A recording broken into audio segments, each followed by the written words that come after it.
We are taking up chapter, is it 13th? Is it not? No, 12th. Yes, chapter 12. That's the, yes, we are dealing with the chapter 12 of Life Divine now. General considerations of this chapter might be analyzed for our understanding as an explanation of will to live.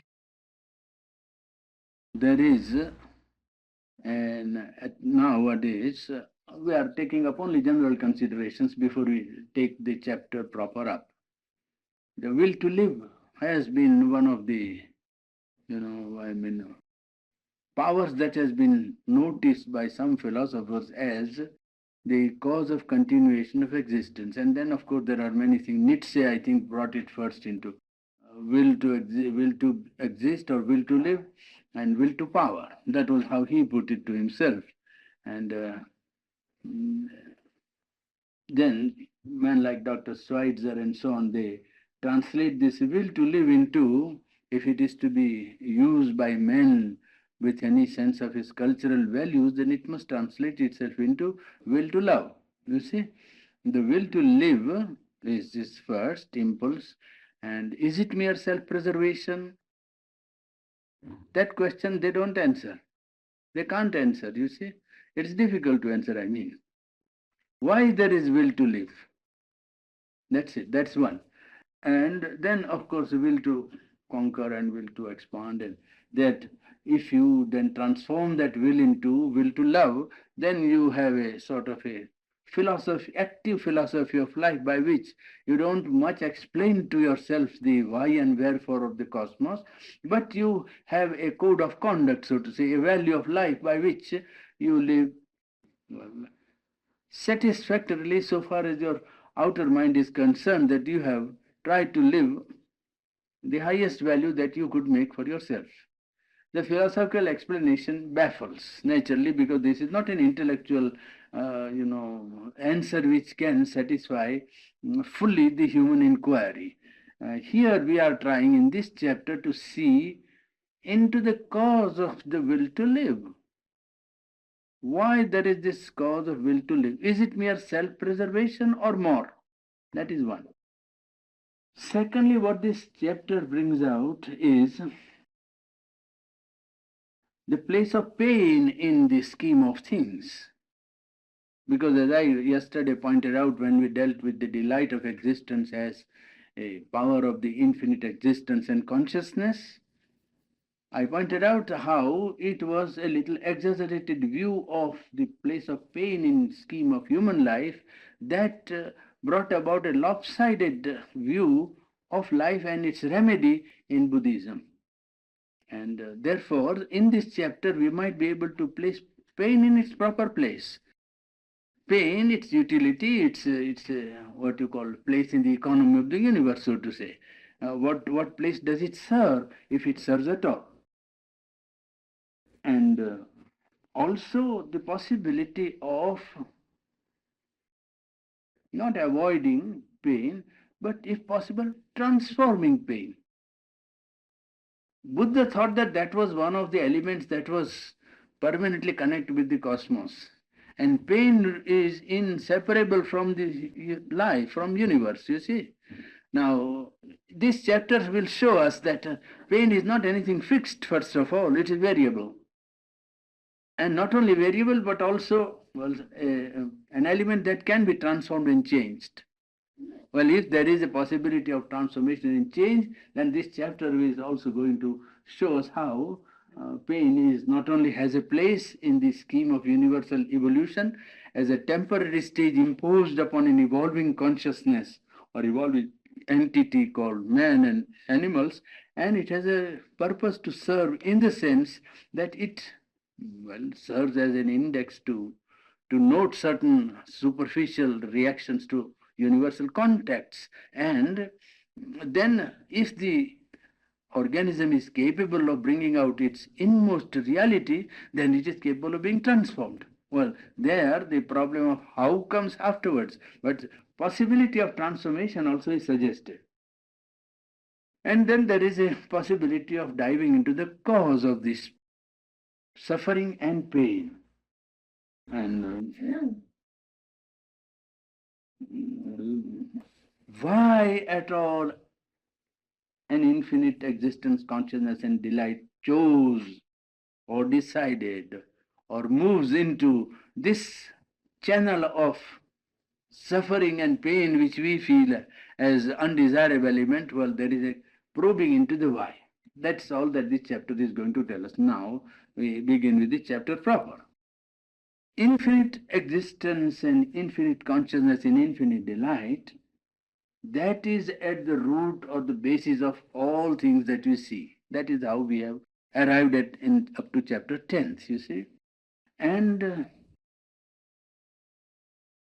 Life Divine wants to bring to our notice this idea that the reason for will to live is not merely self-preservation, but this delight of existence, because delight is the secret of existence. Why preserve life? Because it is delightful to continue to live. There is a delight. Delight is not felt because delight is neutral to normal consciousness of the organism or man. But if it was not at the base supporting the impulse of self-preservation, well, mere self-preservation would be meaningless. Because the delight is there. Delight is a secret of existence or creation, if you like. And that's why the Upanishad says, Anandadadhyeva khalu imani bhutani jayante, tena jatani jivanti tasmine viliyate. They are born from delight, they are maintained by delight, and to delight they return, the whole creation, all beings. Who created this movement of the world out of that infinite self-existence, consciousness and delight? It is indivisible, infinite existence. And the world is a rolling out from that. By what power was it that it was brought into existence? The cosmos, the universe, the world as we know it. The world used by Veda in the original and also by subsequent some of the Upanishads also is Maya, which in the later terms, means later philosophical terminology of 9th and 10th century, underwent a radical change in its original meaning. Maya is from the root ma, to measure, to formulate, to cut from the original, piece and for a purpose. To measure out from the whole something for a definite purpose. That is called ma, to measure, to formulate, to formalize. Maya is the power of formulation, power of delimitation, or power of taking out from the original what would you need it for a purpose. That is called Maya, ma, to measure out. Supposing you have a roll of cloth. Now, roll of cloth is all right as cloth.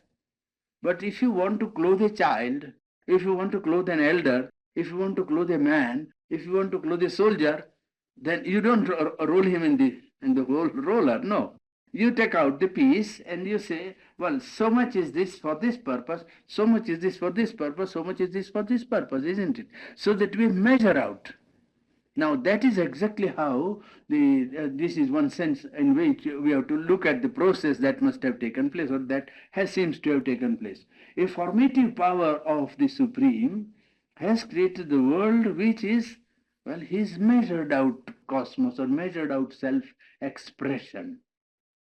His measured out self-expression, and it is therefore not unreal. Because it is his own self that is measured out. There are people who say that in the power of self-formulation you can formulate a dream. But when you formulate a dream, the dream is real within you because it is in you. Dream is not false at all. Dream is the reality of yourself, is it not? You and your dream are one. There is no separation.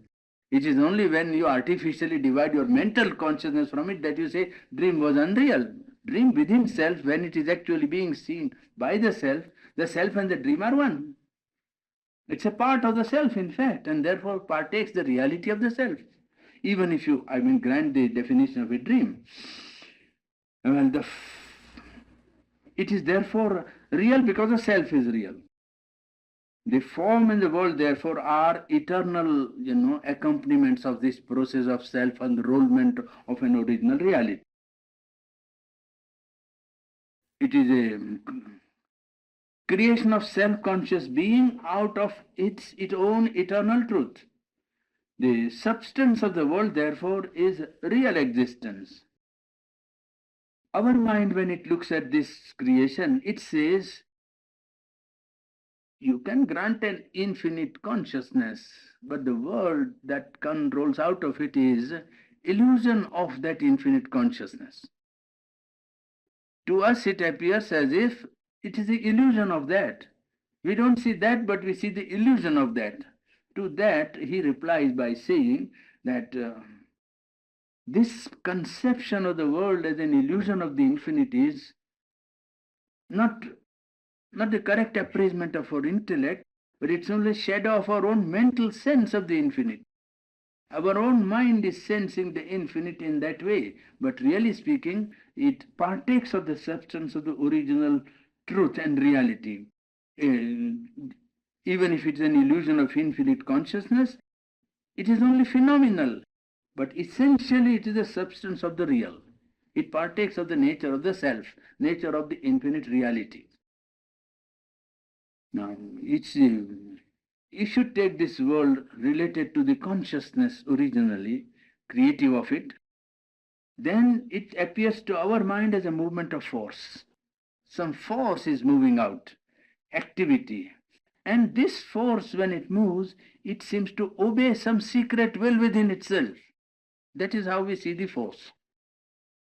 You see, it is not merely a force that is inconscient moving out to a chance, to a chaos, to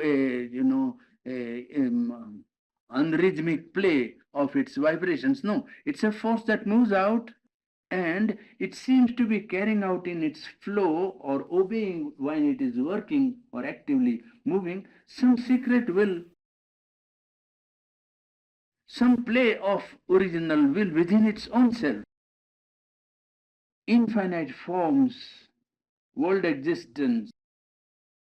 Well, all this flowing out is an expression of an infinite play of that consciousness or energy or force. And it is also a play of infinite delight. Now, you call this delight Leela, a play. What is the kind of this play? It is in one sense purposeless, mentally purposeless. No mental purpose is there. A spontaneity about play. When you speak of play, you allege into it or you imply a spontaneity, a naturalness, not necessarily a set purpose in which you subject your will to attention.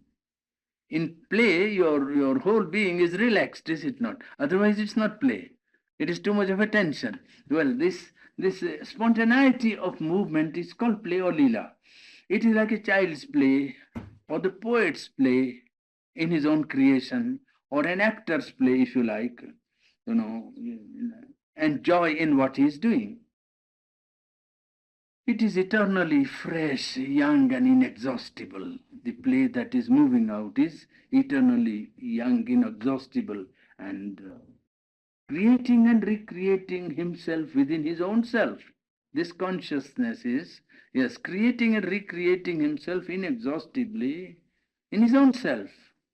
For sheer bliss, that is the character of the Leela. That is the clear character of the play, where the player and the playground are one. You see, the player and the playground are all one. They are not divided. And this play of existence in relation to the eternal, infinite existence, infinite consciousness, infinite delight, Satchidananda, and the play of Satchidananda. Well, in relation to that, you call this play Maya or Prakriti or Lila, if you like. Power of self-measurement or self-formulation, power of objectivizing himself as playground, Prakriti, and you call it Leela, a spontaneous play of inexhaustible delight. Ordinarily, to our view, world is a movement of force and a constant and yet mutable rhythm. A constant rhythm is there, and yet that constant rhythm is constantly changing.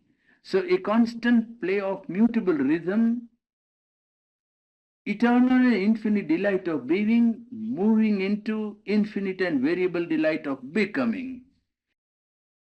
Delight of being infinite flows into, runs into, activates itself into a delight of becoming, which is, well, our perception of the world. Well, that is the root of creation. Delight of being moving into infinite and variable delight of becoming. That is the foundation. So, there is the one indivisible conscious being behind all experiences, supporting them by its inalienable delight. This support of the being full of delight, behind this variable, inexhaustible play of multiple variant rhythms of its own self, that is our true self. That is the true self of the human individual. The true self of the human individual is the one infinite delight self, throwing itself out into, pouring itself out into an infinite, inexhaustible delight of becoming. That is the true self of the human being or individual. So, that is the real self. Of mental self that we have is only a representative of that delight self.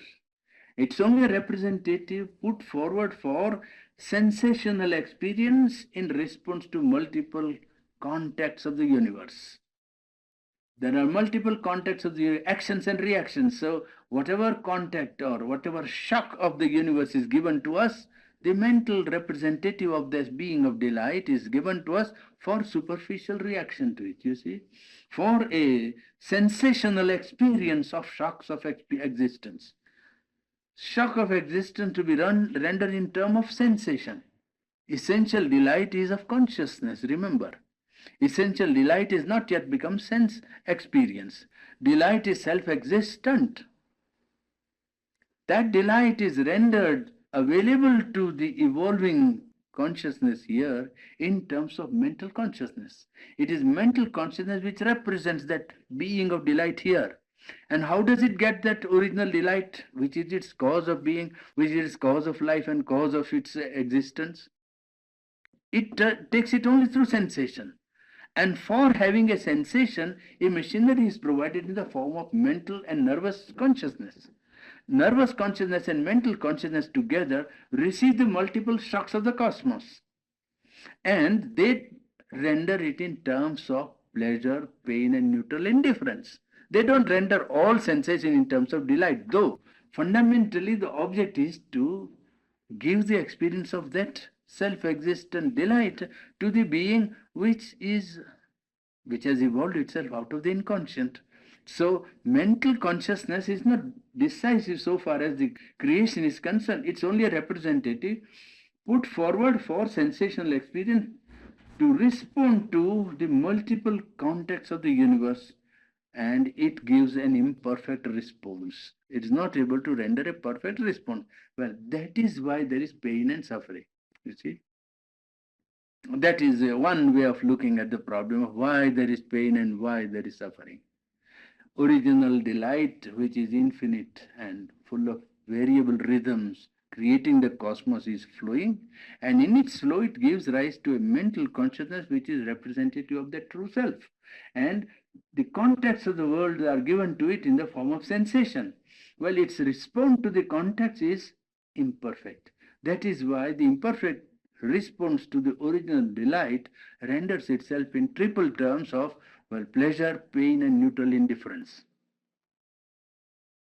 Well, what are the consequences of this limited being and limited response? Mental being, human being, man, limited in his mental consciousness and with a nervous apparatus given to him for reacting to outer contacts.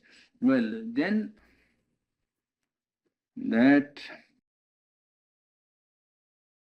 though we are the one indivisible original delight self, yet the disposition of our sensational experiences, pain, pleasure, and neutral indifference is there.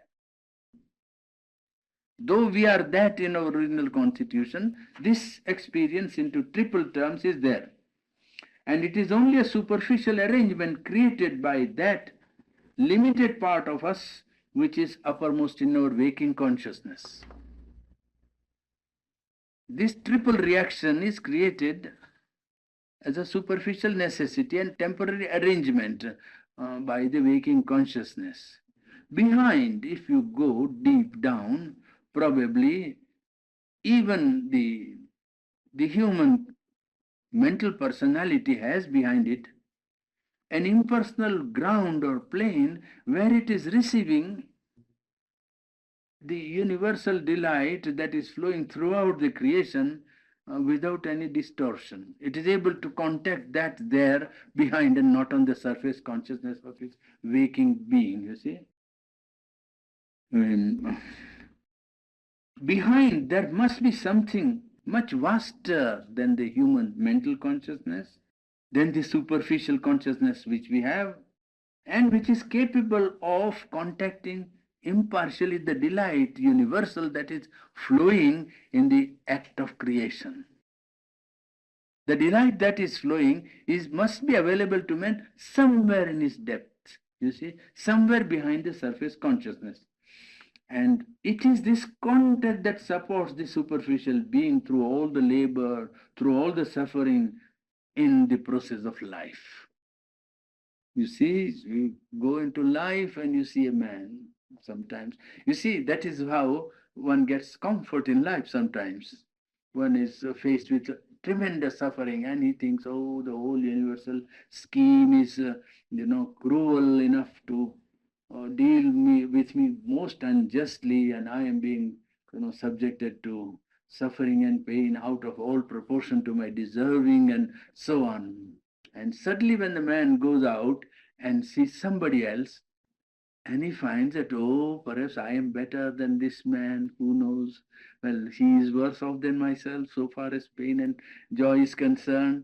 And you go still more further and you find the strata of poverty and, ignorance in life and suffering. And then when you meet that in life, you first of all ask if you are, sufficiently awakened as to why that man goes on living.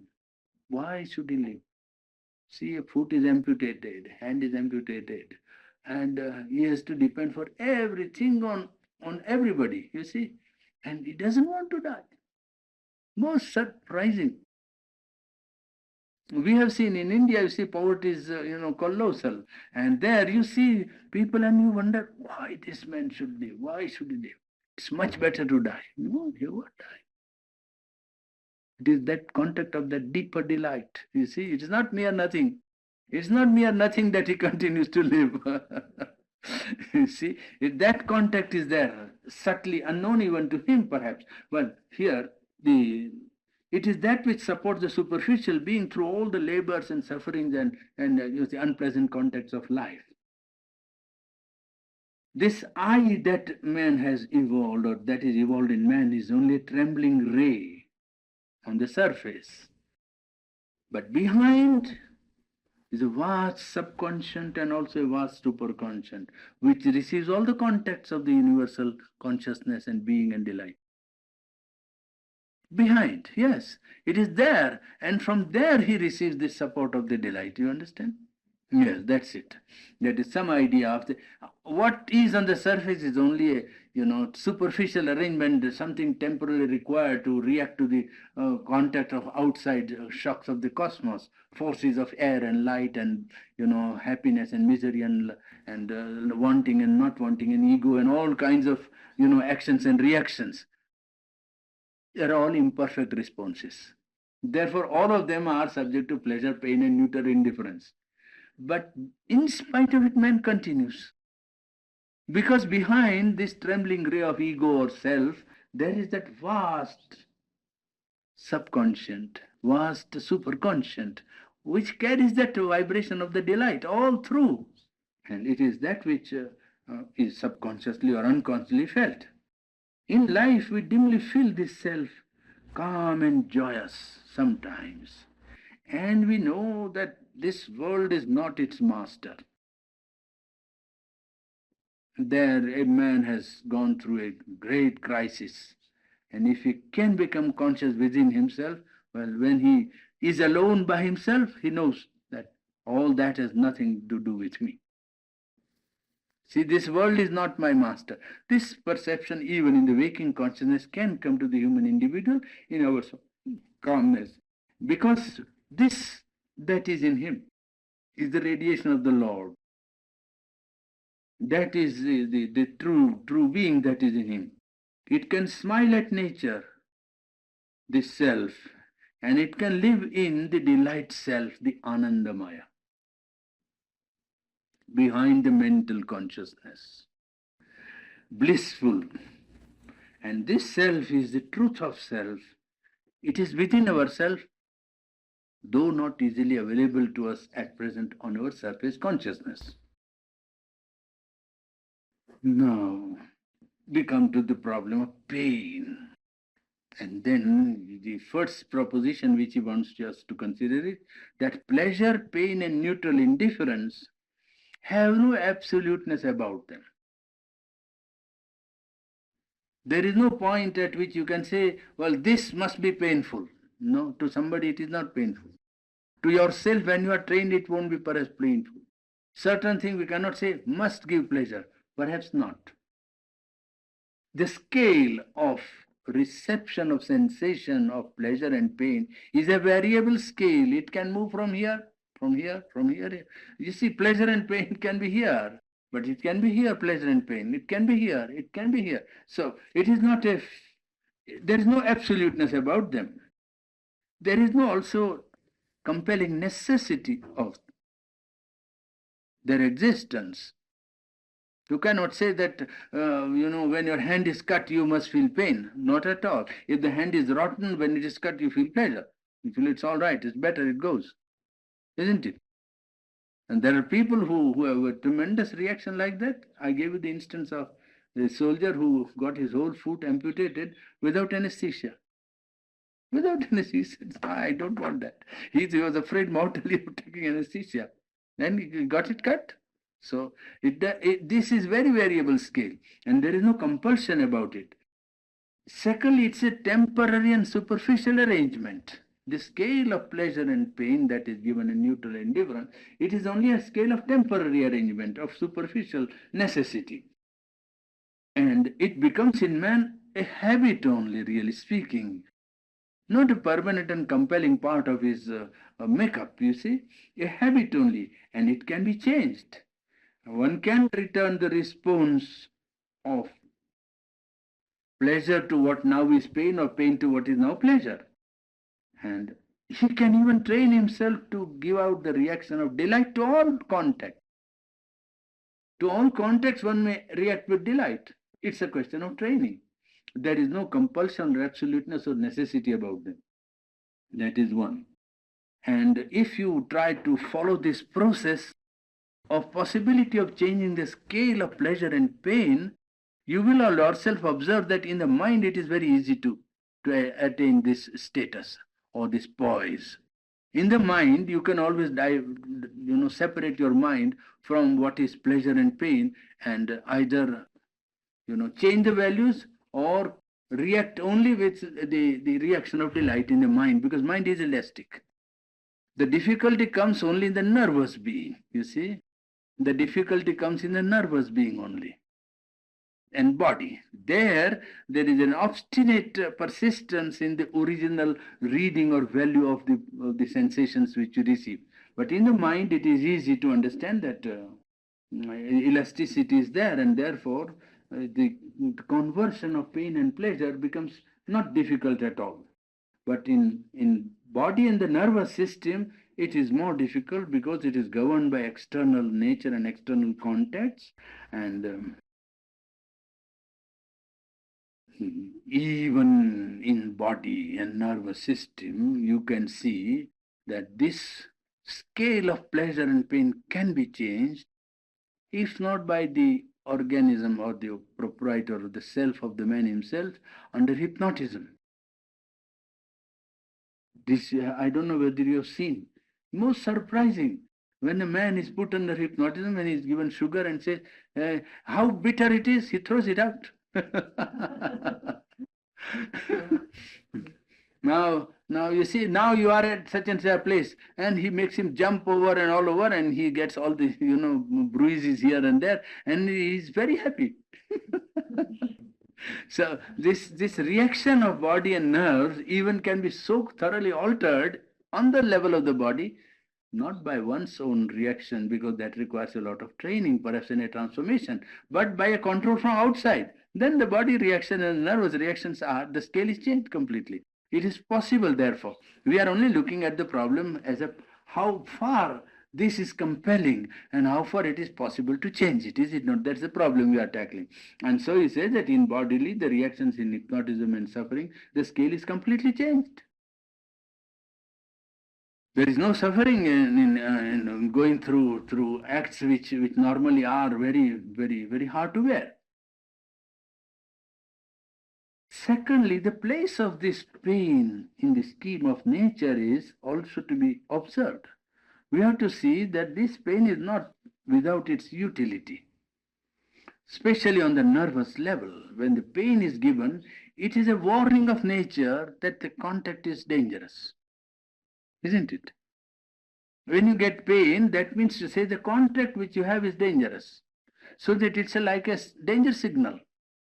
Pain is not without its utility even for the preservation of the organism.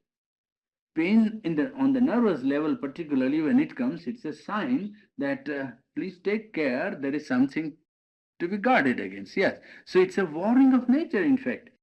Yes. Pain is nature's device for attaining transitional ends. And one of the ends is to give warning to the organism of danger, possible, disaster or something.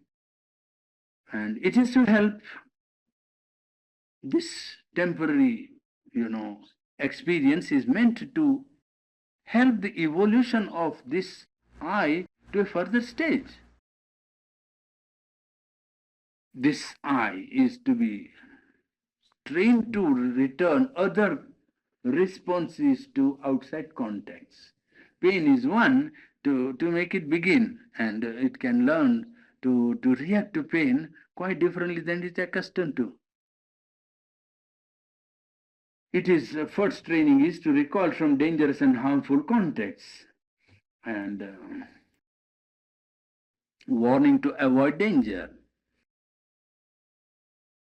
Pain is not present in the inconscience of matter. I think Gerard Hard has written a book, Pain, Sex and Time. It is almost adaptation from Sri Aurobindo's outlook. These people steal without acknowledging. I will tell you. This is a clever way of doing things, but it's all right. Nothing wrong in the world of mind. You can always do it. It's nobody's property. But they always go on doing like that. You see, pain, sex and time, he wants to prove in that. Roughly, I went through some portion of it and I saw it was all right. It's a clever way of taking things like that here and there. And you see, if you give total structure, then it is justice to the original. When you take it parts and you leave them, unrelated, well, you don't give the man the satisfaction that you have given him a whole. After all, life divine, when it is given, it gives you whether you accept or not, that's another matter. It's rational and gives you a total structure, architecture. These people, when they take one portion from here, another portion from there, third portion from here, and make up something which is neither, here nor there, it doesn't make much. He wants to prove that pain, sex, and time give you the three, levels of rise of organism in the process of evolution. You see, with the pain, the evolution begins of the living organism or vital being.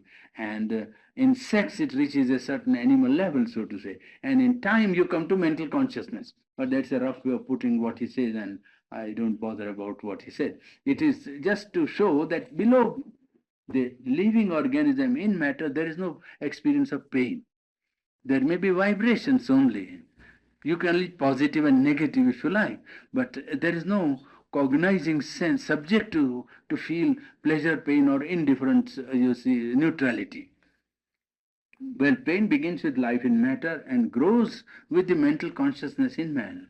When mind is free and unegoistic, then probably pain also would become much less. You see? When the mind becomes less egoistic and less attached to the personal, then perhaps pain also would become less in its, at least, incidence on the consciousness. Elimination of pain therefore seems possible because there are currents of the delight of existence coming to us as pleasure, pain, and neutral indifference. Therefore, the conversion must be possible. A transformation of pain into the original delight should be possible theoretically and metaphysically. You see? What is the cause of this wrong reception instead of receiving the delight? Why is it that it is received as pleasure, pain, and indifference? The cause, according to whom, is the psychological division from the original consciousness. The self-division is the cause, or acceptance of, or running into a limited egoistic consciousness. Well, that is the cause of the wrong reaction to the original delight. Instead of receiving universal contact, one reduces himself to a small being and reduces the universal to individual contact. And the universal contact coming through the individual, machinery or individual, small channel, well, it completely changes its character from delight into pleasure, pain, and indifference. That is how it happens. Instead of trying to contact or having a universal reception to the context of the world, well, one reacts from the point of division and with an egoistic consciousness piecemeal, one by one by one. To the universal all contexts of things, there is always attached the universal delight. The sap, as they call it, the rasa in Indian terminology, you see. Through all universal movements, the universal delight is flowing all the time. It is not lacking, so that if it is possible that all things have this sap, and to all contexts, the taste of the sap is possible. The sap of universal delight. You see, it is called rasa. And the Upanishad said in one of its great, small epigrammatic sayings, Raso Vaisaha, he, the Supreme, is of the essence of delight. Rasa is a sap of delight. The ultimate truth of the Supreme is, well, essentiality of delight. Well, and we don't receive it because we look to the manner in which this flow is there and not to the essence. We don't look to the essential thing, but we look to the manner, outer form of it, you see, as it affects us. How does it affect my desire? How does it affect my fear? How does it affect my craving? How does it affect my ideas? Well, how does it affect myself? That is why it is deformed. This universal delight is deformed because in the reception there is a looking to the egoistic, center, and how it affects that to the manner and not to the essence. And this creates in the human being inability to seize this essence, this taste of universal delight. Now you say that universal delight is flowing. How do we know? Is there any proof? There is plenty of proof. This is not the place, life divine, but apart from it, there is plenty of proof that there is such a flow of universal delight. Only man is not able to cognize or seize it or to experience it. Only in rare moments when the mind becomes disinterested, heart also becomes pure or disinterested, and you see, it becomes, can put its detachment on the nervous system, then it can feel this delight, universal delight also, and eliminate pleasure, pain, and indifference also. And gradually you can completely be free from this triple reaction. We go nearest to this in our appreciation of all arts. You take poetry, you take drama. In the drama, man can actually take the delight of the tragic, the horrible, the repellent, the terrible, is it not? Something terrible is happening, right? Well, because your ego is taken out of the reactions, is it not? We are not in the bargain, so we can look at what is happening absolutely in a detached way, impersonal way, and we have actually the delight of having seen a tragedy.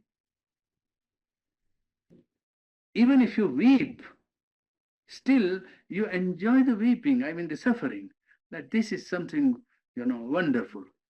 Though it doesn't affect you. It's not personal pleasure, it is that essential universal delight which you feel through what to ordinary reaction or to the mere personal would have been suffering, you see. So we come nearest to this in our aesthetic perception of things, in art and in poetry. We taste this essential delight of the sorrowful, the terrible, the horrible, and the repellent, because we are detached and not thinking of ourselves at that time. We are not thinking of what we are experiencing. Yeah. This is, of course, not the pure form of that delight, but still it takes us very near to that universal delight. So it shows that the delight is there. We are only concerned with the actuality of the thing. Now, pain is one. Suffering comes to man, and then man is born to asking how suffering happens. That suffering is really speaking due to the failure of this conscious force in man to meet the contact of the cosmos, some contact of the universe. It is shocks of experience or existence. When the conscious power in man is not able to meet the shock, then what we call suffering is the result in psychology. I mean, suffering is the experience that one gets. Now, how to eliminate this? Just as pain can be eliminated, limitation of pleasure, pain, and indifference can be eliminated and is actually eliminated in our aesthetic experience. Can we eliminate suffering? Yes, there are 3 or 4 methods by which suffering can be eliminated completely by a slow and gradual training. One is by titiksha. Titiksha means the endurance, training oneself to endurance. It was the philosophy of I think the Greek philosophers, I forget the name. It's Stoics, is it not? Yes. Yeah. The Stoics. It was not to train you to cruelty or to hardness, no. It was to train the psychology to an equal reaction to pleasure and pain. That was the basis. That is one of the schools of Indian philosophy also. Titiksha is to bear the contact, to endure, power of endurance. If happiness comes or happy contact comes, you take it without elation. If a unhappy contact comes, you take it without depression. This is a question of training. One can train oneself. You see, when you first go into the cold climates, well, you acclimatize yourself gradually and return the contact of, bearing to cold, bearing to heat. Well, body is trained by endurance. Psychological part of us can be trained by this endurance. Power of endurance can be induced, can be trained, can be brought to a state of almost a perfection, so to say. That is one. Facing and enduring and conquering the shocks, you see, of life. That is one. Then equality, training oneself to equality, equanimity. Not endurance, but equanimity. Now, that is to say, a stage of undisturbed serenity. It's not power that is at the back of endurance. In endurance, your will is more at work. In equanimity, a state of, detachment and impersonality is at work. And there one faces the contact by a sort of a impersonality, looking at the thing as if the thing was happening to some third person. Equality or samatha, if you like to call it, means equal indifference to or equal gladness. Either equal gladness or equal indifference to all contexts, either pleasant, unpleasant, or neutral, by training oneself to in all contexts. It is called in Sanskrit udasinata, you see, sitting on the top, sitting on a hill and looking at what is happening to the mind or nervous system or to the heart. So that when you are sitting on the hill or on the top, well, that which is happening to your nature personality is not able to affect you. You know that, oh, this man has got disturbed, but it's all right. Well, you are undisturbed on the height of detachment. Udasin, sitting above. Well, yes. Then you can convert this contact into, well, some anand, equal bliss of all contacts, and all embracing bliss by taking also to a path of surrender and losing the ego in the universal, all pervading equal delight, or in the supreme. A fourth path also is open to one, to accept all contact that come with an attitude of surrender. Nati, it is called nati. You see, whatever comes is accepted as, well, something sent from the Supreme or given as an act of grace. Then the contact, though very painful or full of possibility of suffering, well, all its sting is taken out of it. I mean, occurrence does not change, facts remain, events are there, but the sting of it is taken out. I give one instance which is one of the many that are known and absolutely valid. There was Ramatanu Lahiri, one great devotee in Bengal when Ramakrishna was living, and he was a great devotee. He was a householder running all his business as usual and doing his work and so on. And he had a son who was in the medical college studying. Now, in the last year of the college, the boy had some difficulty and trouble and disease and died. Now, every Saturday or Sunday, there used to be a meeting of devotion in his house. A small group, as we are meeting like that, 30, 40, 50% used to meet in his house. So that day was the day on which those people had to meet. So what he did was to put his, son's corpse in another room, and the meeting came because nobody was weeping in the house, you see. And so when the people came, they sat down at their meeting, at bhajan or kirtan or, discussion, their meditation, everything as usual. While going, the neighbors told some of these people that yesterday his son has died. And so they asked, they said, yes, well, death comes to all, to everyone.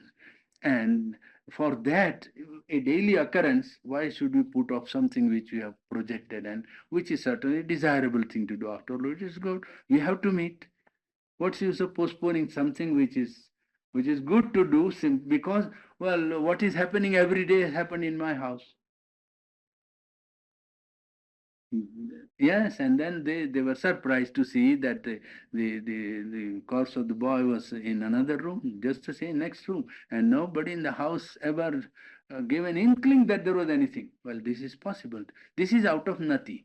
When his wife was on the point of weeping, he went and told her, look here, if your son had gone to, Bhagalpur, means that place where they were, well.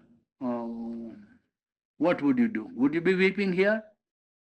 You would not weep if you went to Bhagalpur, 200, 300 miles from Calcutta. So if you went there, well, now he has gone somewhere. Well, what is there to weep? That's what he actually told. This is from his biography. But that is another attitude. I'm only trying to show you that one can adopt and accustom himself to an attitude of surrender to such an extent that he can take whatever event comes to him as something intended by a supreme power, and from which he has got to learn something. That's all. It is not necessary all the time. All this, you see, and this shows you the limits of human psychology and its possibilities. When you all the time study the nervous system and make generalizations on, on thousands of cases, it is of no importance because the possibilities of development are infinite. You cannot know how far. You see, the human consciousness can be trained to react to outside contacts. Then to generalize on the basis of these so-called normal contacts, which are not rules, but only habits long established, that's all. But these habits are quite changeable, and habits could be certainly given up or completely eliminated. Well, yes. So it is possible by first giving a neutral reaction to turn it into an all-pervading equal delight of existence. To realize an all-pervading delight as a next step to an indifferent reaction is possible. Now, the question then one can ask, and very often people who have not thought about this question do ask, that if delight is the core, original substance, maintaining power, and the end of all universe, why do we not see it? We don't see. He is trying to show that our perception has to become a little, careful about it. Delight is there in matter, but it is self-gathered, absorbed and subconscious in the basis of physical universe. And then it takes up a neutral movement, which is not yet a sensation. Vibration in matter is the only thing that we notice. And this vibration, scientists say, can be classified into positive and negative. And when the two meet, it is neutral. Is it not? This is all right. You can say, perhaps the positive is pleasure, we don't know. Because you must go into matter to know what matter feels like. But positive is there, a classification. Negative is there, which might be pain. And this meeting of positive and negative becoming neutral might be neutral indifference. But in actual process of evolution, what we see is that in matter there is no experience of joy. That is true. There is a neutral movement also afterwards of life, but it has not yet reached the stage of sensation. You see, life in an elemental stage is not sensation. It is elemental, you see. Primordial beings like dinosaur and so on. If you study, the sensation has not become yet, organized properly. There is only elemental force of life, an impulse. They embody only the impulse of life, not yet the full scale of sensation. It's not yet a sensation. And then from there comes the growth of mind and ego, when you get the triple reaction of pleasure, pain, and neutral indifference in the scale of evolution. And here we get this triple reaction because of the limitation of the force of our consciousness in the form and exposure to shocks of the universal nature, which are alien to this ego which has come into existence. And therefore the ego feels itself out of harmony with the total. That's why there is a pain, pleasure, and neutral indifference. This ego which is evolved has the triple scale, pleasure, pain, and neutral indifference, because it is first of all limited, returns a wrong reaction or partial shocks to the environment, and because it is out of harmony. What is the solution? Solution is that in this mental consciousness of man, or in the human consciousness, there should take place the emergence of Satchidananda. The conscious coming out of that infinite delight of existence should now be the solution. It should be possible to evoke the emergence of Satchidananda in its own creations. Universality, equality, self-possession and conquest of nature. This should now become possible because that possibility partly is indicated by the subliminal and by the universal behind the organized consciousness of man's egoism.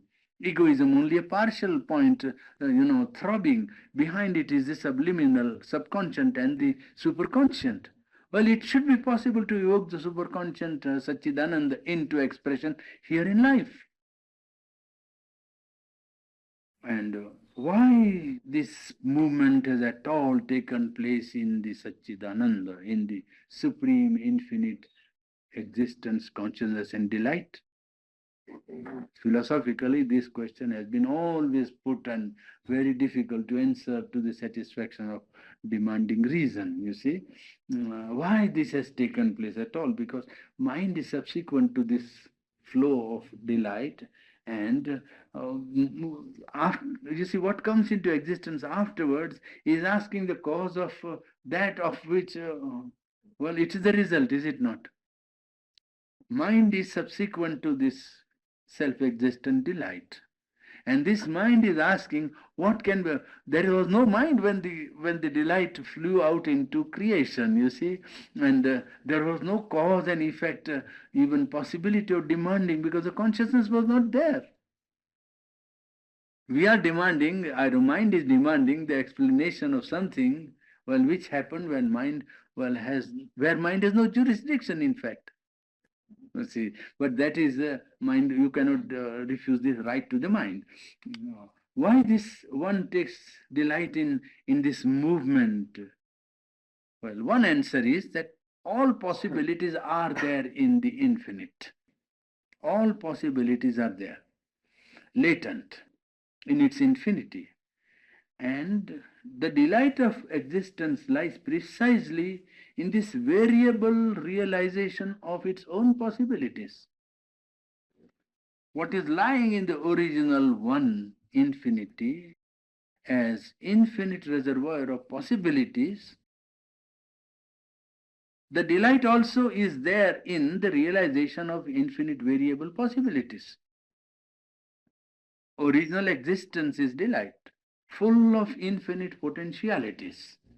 It is true, holding all that is in seed form, so to say, in an eternal and infinite delight. But the delight also is there in realization of the variable and varying possibilities of its own potentialities, isn't it?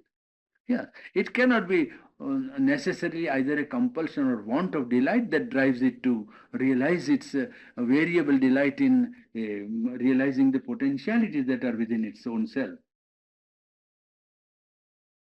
And earth consciousness, in earth consciousness, one possibility is worked out here of that delight. And it begins by concealing of that delight here. On this earth level, on the level of life where we live, the possibility is trying to realize itself here. And the possibility to us takes the form of concealment of this Satchidananda to begin with. We don't see the infinite delight, existence and consciousness at work at all. And it is hidden in that which is the very opposite of Satchidananda, matter, inconscient, is it not?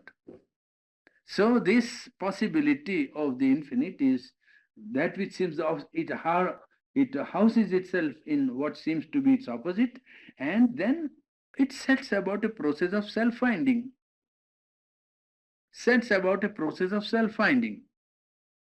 Even in the midst which are most opposite, even in terms that are absolutely opposed to it. This is a paradox, and this is what you call a problem which omnipotence alone can solve. That is why when somebody says that why God has created ignorance, it's because God alone can create ignorance, because He alone can eliminate it. Divine alone can bring and inflict ignorance upon Himself, because He has within Him the capacity or the omnipotence and omniscience to overcome that ignorance which is his own creation, which is his own self in another way. You see? Infinite being loses itself in the appearance of non-being first and imagines in the and emerges in the appearance of a finite soul. Infinite consciousness loses itself in the appearance of superficial limited consciousness, and infinite delight loses itself in appearance of insensible matter, discordant rhythm of life, varied in pleasure, pain, and neutral feeling, and infinite unity loses itself in appearance of chaos of multiplicity, and then emerges in discord of forces and beings, seeking to recover that unity, by possession, by dissolving, by devouring each other. That is what it is doing. Well, the solution lies in reaching the source and emergence of Satchidananda in the play. Then there will be the resolution of the disharmony and conflict. Man, in this creation, Satchidananda has to emerge, therefore. Man has to become universal, and mental consciousness has to be transformed into or changed into superconscient, where unity is the law, and each embraces all.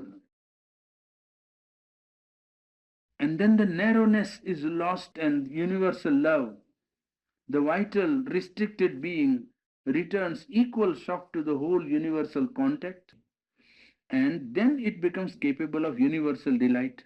The physical even has to know the one with an indivisible force that is all. And individual's nature has to reproduce the nature of the original creating divine delight, the nature of the Satchidananda, which is perfect. Well, then it is always the same delight, oneness in all, a harmony realized by the realization of the Supreme Satchidananda. Well, that might give us the resolution of the problem. Delight is the solution and delight is the problem. You want to have the delight, and reaching delight is the solution. Well, to that end today. Not two.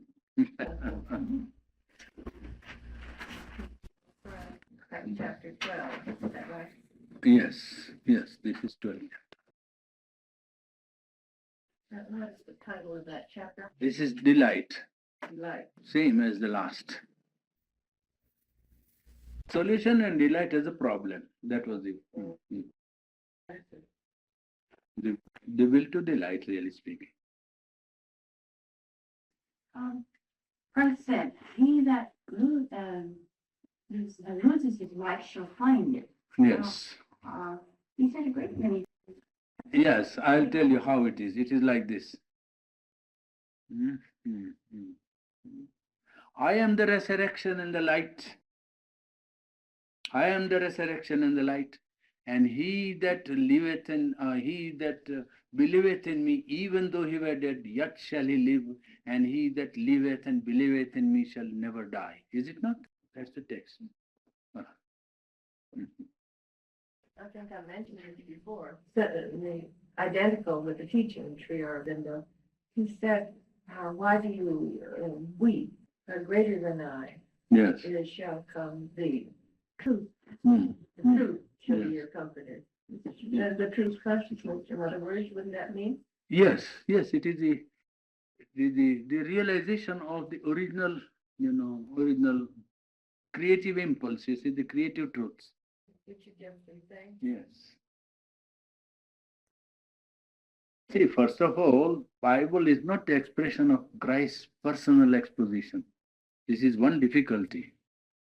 So we know that it should be 90% authentic because there was no reason why they should say something which was not authentic. But still, it is not as if, well, he said, I want to now put in words or put in language what I want to say.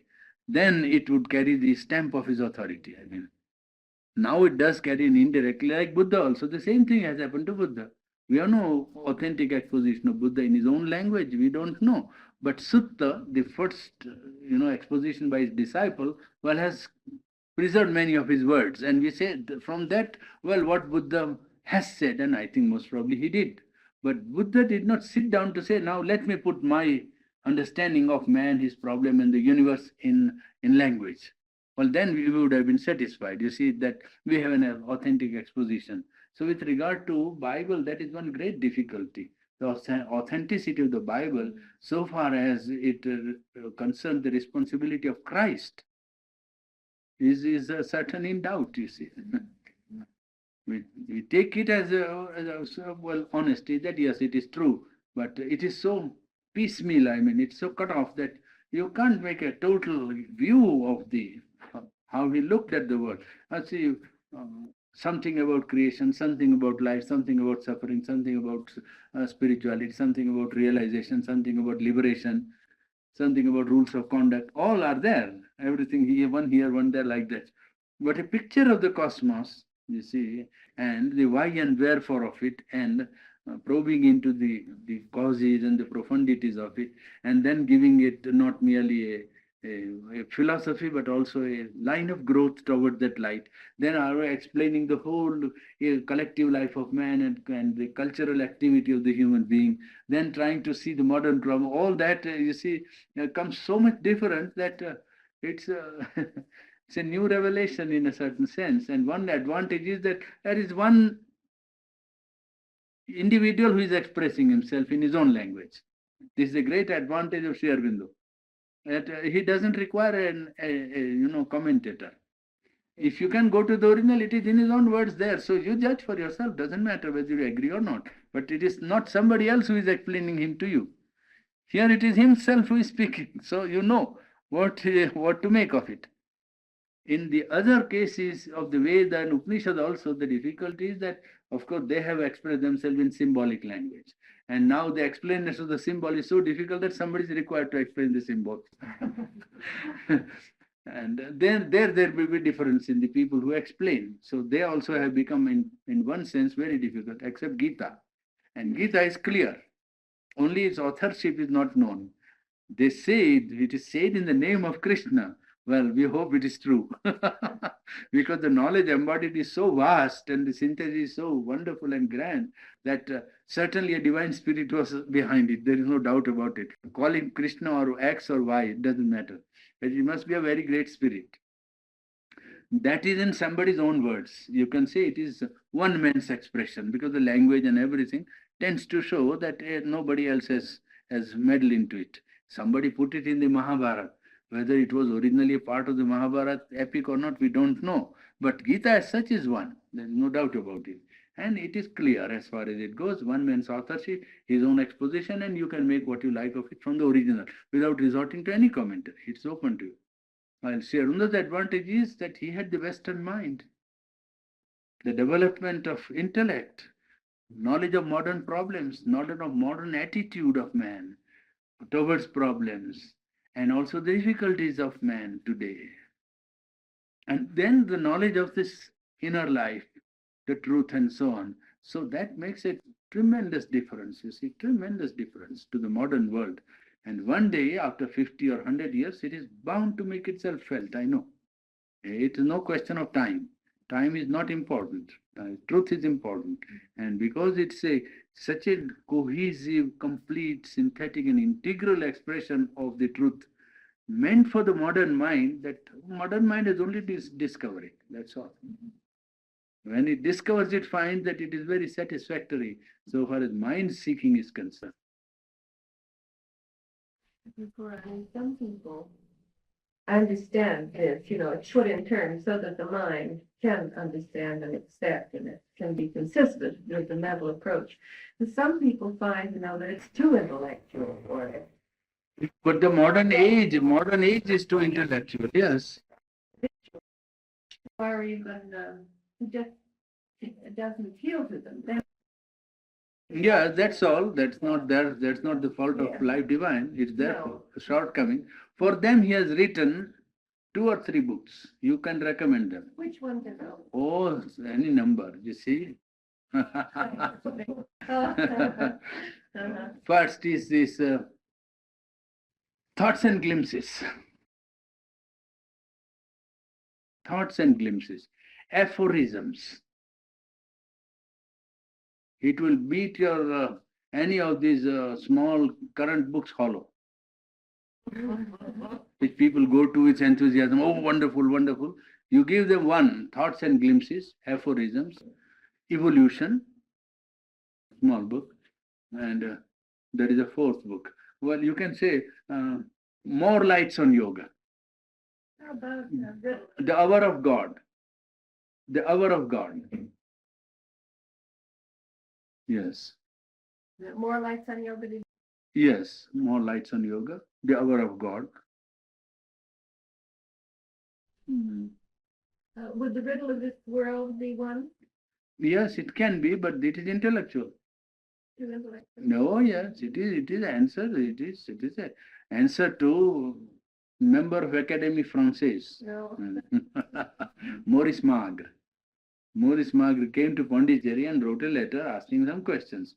Say answer to academician of Paris. It is absolutely intellectual. I know in the aphorisms, I think he says, reason is the helper.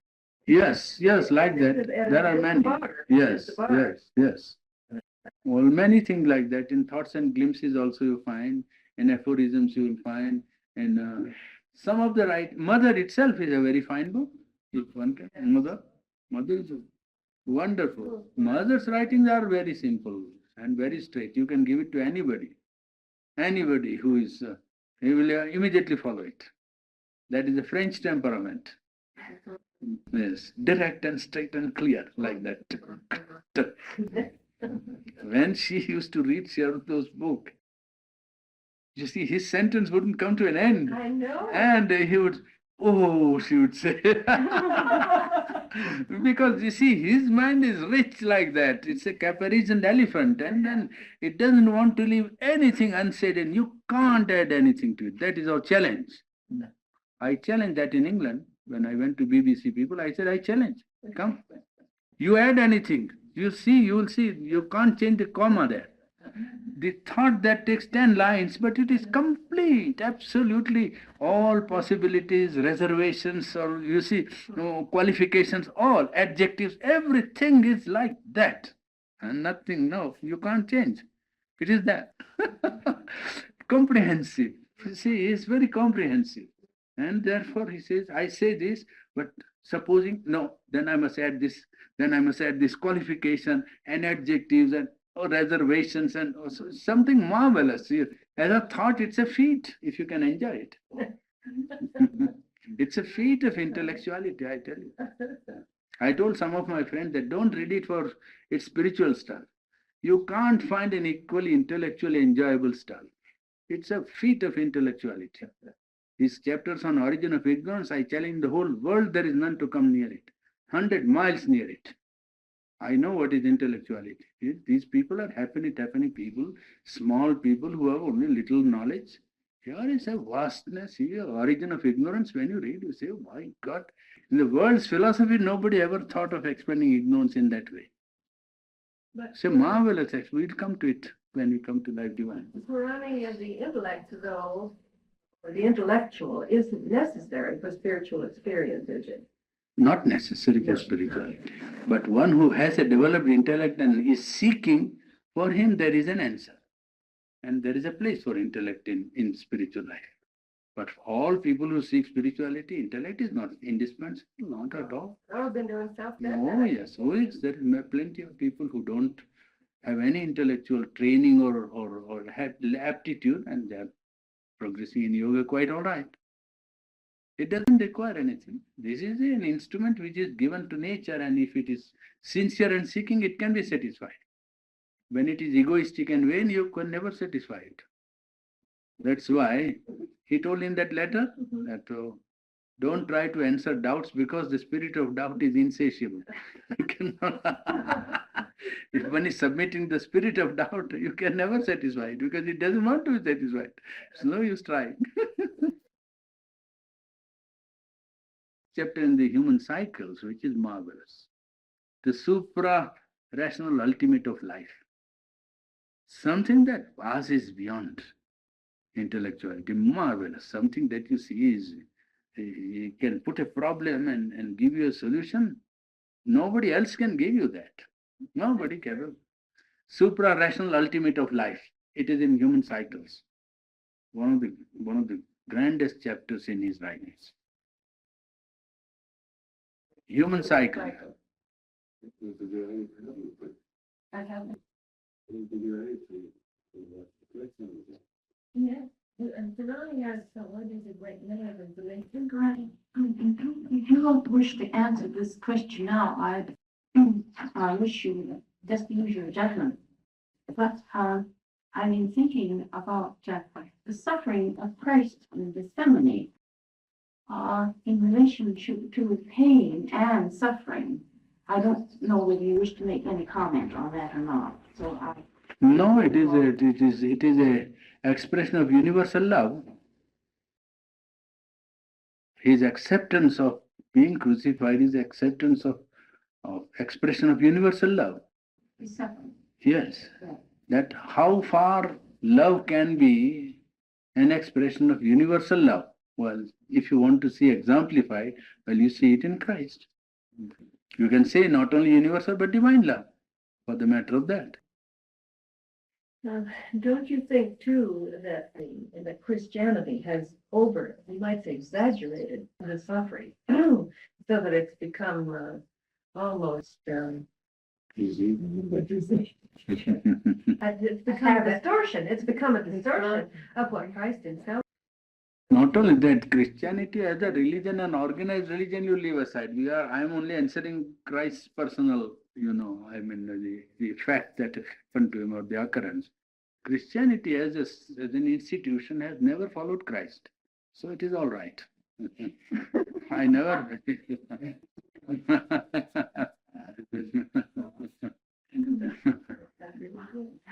But this is a tendency. They have done good work and very great, service to mankind. I don't say that it has done disservice, but it has never followed Christ. That is true. Because Christ stood for a consciousness and a realization. And Christianity after the 13th or 14th century gave it up completely. With all due deference to social Christianity and this churchianity as they call it, well, it's all right, nothing wrong. That is why the Quakers revolted against it, you see. And what they came to, I don't know. But they stood for that realization for which Christ pleaded. That man has to realize his unity with the Creator or the Supreme. That was the basis. And that Christianity never seriously attempted. They gave themselves up to social good, service, piety, devotion, charity, which was good, quite good. It did a lot of good work. But it was taking away from the original intention of Christ. And in fact, church is not a creation of Christ, historically. If you study history, church is a creation of the disciples. You see, whether Christ left to himself would have created the church or not is a question. You can say that because these 12 disciples were sincere and they felt inspired to create this form, probably Christ's consciousness was behind it. But that is only a way of explaining to ourselves. But we can't put the whole responsibility on Christ, you see. That is not possible. The responsibility lies with the 12 disciples, you see. So the turn that Christianity took is not the turn probably intended by the founder, you see. It isn't just a tendency of the human mind. Yes. Or this dogmatism and Not only dogmatism. Yes, yes. When religion becomes social function or social institution, it is always two portions that come into existence. One is the kernel, the eternal portion of the religious life, and outer forms. And it's the outer forms that win ultimately, and the inner spirit generally evaporates in outer religious forms. This has happened to all religions, including Hinduism. You see? To preserve the religious impulse is to reach a truth. Instead, it becomes to affirm some principle or believe in something or go through some ceremony, which is quite different thing. And later, as it went on developing, it became a social institution. They meet in a church just as they go to a ball or a dance or a cinema hall. That's all, a little different. What more? You go to meet 100 people at one time. Whereas to meet those people, you have to take 100 appointments, which you can't afford in a week. So you go meet so many persons at one time and talk nonsense. Yes, all the time. Get all cleaned up. Yes, what somebody has done and what somebody was doing, and talk shop or talk climate, and that's all that is happening. Or now even in America when they meet, it is more to socialize that how shall you run the church? So let us have lottery, let us have this, let us have this. Happy hours. Yes, you see. Now, what has that to do with the ultimate aim of religious life? I mean, you see, they meet for society's sake. You see, for being social, it is not bad. Then you say social meeting, it's good. People meet, club, meet, you meet there. Why call it church? Where you are seriously devoted to satisfaction or activating a religious impulse, then it is all right. But somehow we must keep it alive. It is better if it is not living to allow it to die, so that something true and new can take its place. Now we are preserving a form with the danger that we are making ourselves believe that we are religious when we are not. What is use? Let us be religious. And frankly and honestly, religious is better than profess religion which has no basis. You see, it is better to frankly atheistic and say no. This we enjoy life. Come on, what's the hurry? We can wait for eternity. There is no hurry. God is not knocking at our door, then don't worry. Enjoy life. What is that wrong? There's nothing wrong in enjoying life. But if you say that this is for this purpose, then let it be for that purpose. If it has outlived the purpose, let it die. New institution will come. Before Christianity, what was there? Something was there, isn't it? After Christianity, something will arise. Let us not give up hope. Something new will come into its place to take its place.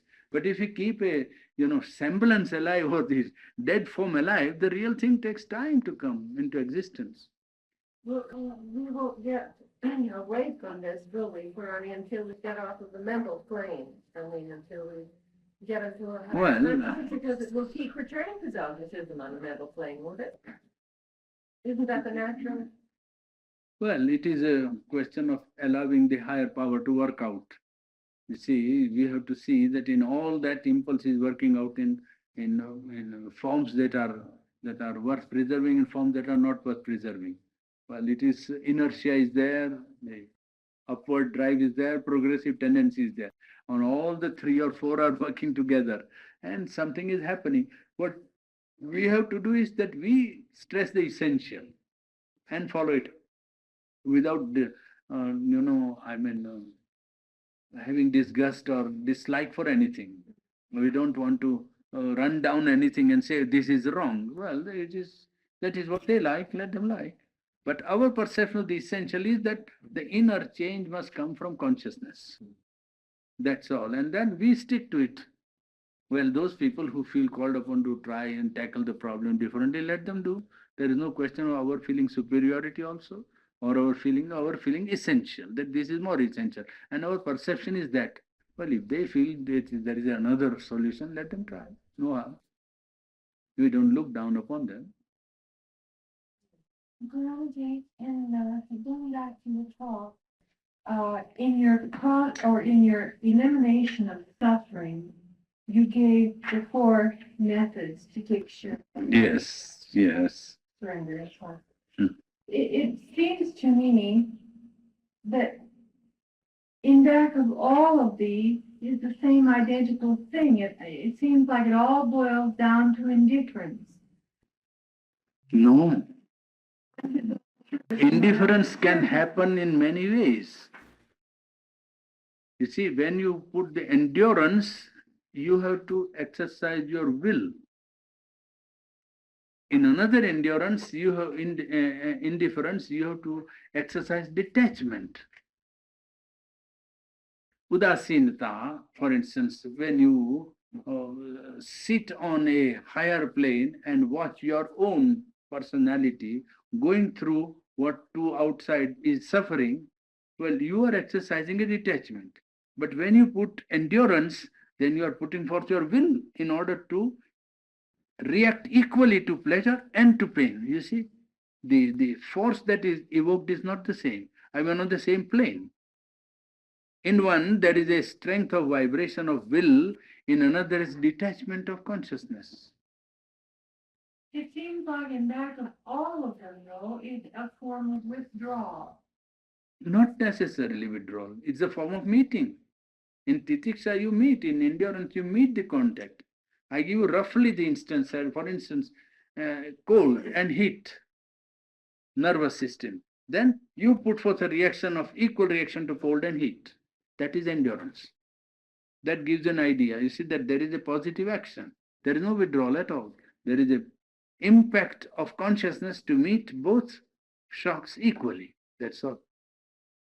But isn't it a withdrawal from permitting the shock to be too deep? No. The endurance. On the contrary, it is a return of the shock outside. It's really throwing out a greater vibration than the one that is given by heat or cold or pleasure or pain.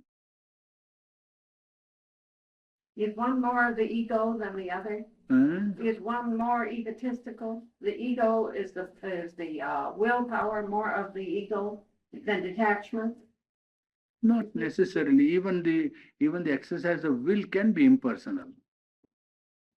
Only the will is an aspect of power, whereas detachment more, acts on the basis of knowledge. That's all. In the one you stress the power aspect, and another you act upon the knowledge aspect.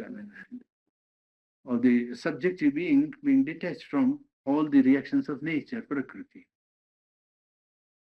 Then, Purani, even if the Tiksha were meeting a positive contact, with equal indifference. This is a withdrawal from it. It's saying not that, not that. That, in a sense, is a withdrawal. If you surrender to it, that, in a sense, is the same, exactly the same withdrawal from it. Surrendering to it, but not letting the effects touch you. That's a withdrawal. And the training to endure it, that too is a withdrawal. It seems like it's all the same level, all of it. I don't think, because withdrawal is not the solution of the problem, first of all. You see, the flow of life is expression. It is going out, manifestation. Now, any withdrawal would be only a negative solution. That way, Buddha also gave a sort of solution, which is a half solution, and that's why it couldn't get applied in life. That's why Buddhism had to go out of India. You see, it is possible to give a partial solution and say if you withdraw, yes, if you withdraw, you can go to only a temporary solution. You can't get a radical solution at all of the problem by withdrawal. Because withdrawal is not the law of the cosmos. Universe is a manifestation, avirbhava, they will call it. You see, it is self-expression. Withdrawal is want of expression. Well, isn't it want of expression when you equalize pleasure and pain, you're making the hills level? No. You are bringing into possible expression the experience of delight. Isn't withdrawal as a form of expression? You can say if you like, but ultimately the withdrawal will be judged only by what happens to the contact of life. What happens to the contact of life and how it is related to the ultimate aim of self-expression. If the withdrawal is in keeping with the aim of self-expression, well, it is a necessary condition. But ultimately, the withdrawal will have to transform itself into an equal experience of delight. That would be the solution so far as the basis of the chapter is concerned. You see? Not sure. It isn't a matter, except the evolved persons, most of us react according to a pattern of habit and social training. Yes. And it's more instantaneous and unconscious, yes, unthought of. At first. Yes. So we have to reckon with that too. We have to see which way is easiest for us. Yes, exactly. That's why 2 or 3 methods are suggested. You see, one in whom the nature is strong and powerful and and likes to take up adventure and danger, well, for him titiksha, the endurance method is good, warrior method, or one who is more impersonal and wedded to intellectual life, for him titiksha, detachment is better, or one who is emotionally inclined, for him the submission to what comes as a dispensation of a higher power, and therefore an equal acceptance with without any normal reaction, for him tends to create some sense. So according to natural aptitude, one takes up the method, you see.